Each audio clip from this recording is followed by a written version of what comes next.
I often find myself wondering what it must have been like to be around Jesus.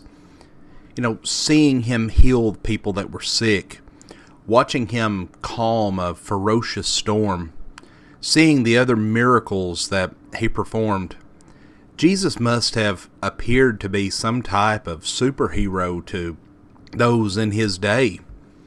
But while Jesus was here on earth, Jesus was God in the flesh and was able to do things that only God could do. Jesus, though, was not some sort of half man, half God like we see in many pagan myths and other forms of mythology. But he was fully human, and he was also fully God. In James chapter 1, the first verse, it says that in the beginning was the Word, and the Word was with God, and the Word was God.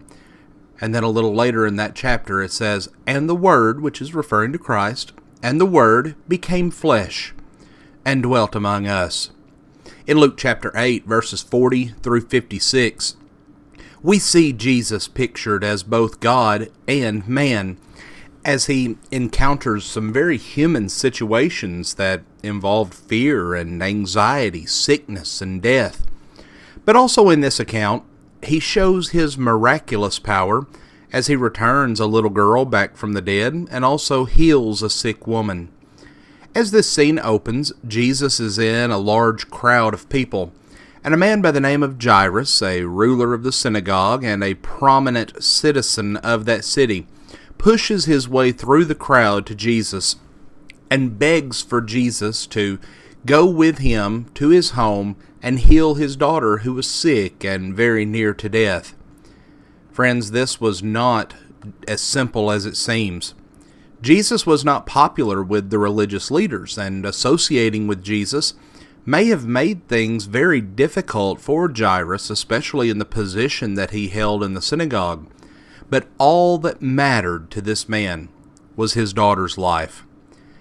He knew that all other efforts had been extinguished, that this girl had passed away from the illness that she had suffered, and Jesus to this man was his last resort. More than likely he had heard of the wondrous things that Jesus had done, and so he comes to Jesus not worried about himself, not worried about what anyone else would think. He's only concerned with his daughter.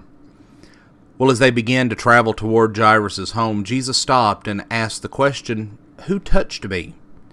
Now, how could he ask such a question in such a large crowd with people all around him probably jostling him back and forth to get a better view of this person that everyone was talking about? But Jesus knew that something special had happened, and he continued to seek out the one who had touched him. Well, slowly, a woman came forward.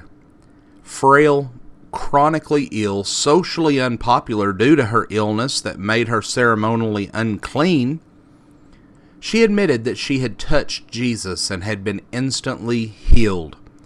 Well, Jesus commended her for her faith, and the writers of the Gospels recorded her story for us to remember. This woman was, no doubt, very happy to be healed.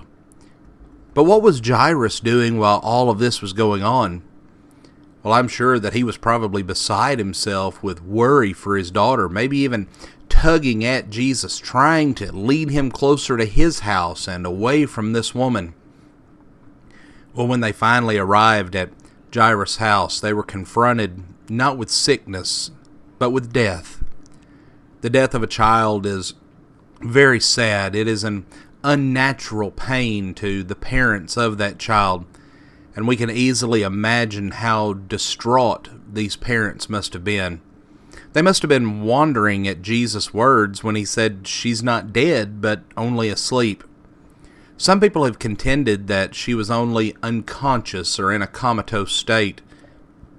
But those present knew that she had indeed passed away. She had died. And Jesus' use of the word sleep here is a metaphor, a figure of speech that we see in other places of the New Testament as well, like in John 11:11 and Acts 7, verses 59 through 60. This young girl had died, but Jesus, as God's Son, had the power to restore her to life. Friends, it's no wonder that whenever we read the gospel accounts and we see these wonderful stories like this where the power of God was exhibited through Jesus as God in the flesh, it leads us to understand even further why the Gospels are called the Good News. Friends, we want to thank you for joining us for our program this morning, and we hope that God blesses you today with a wonderful day.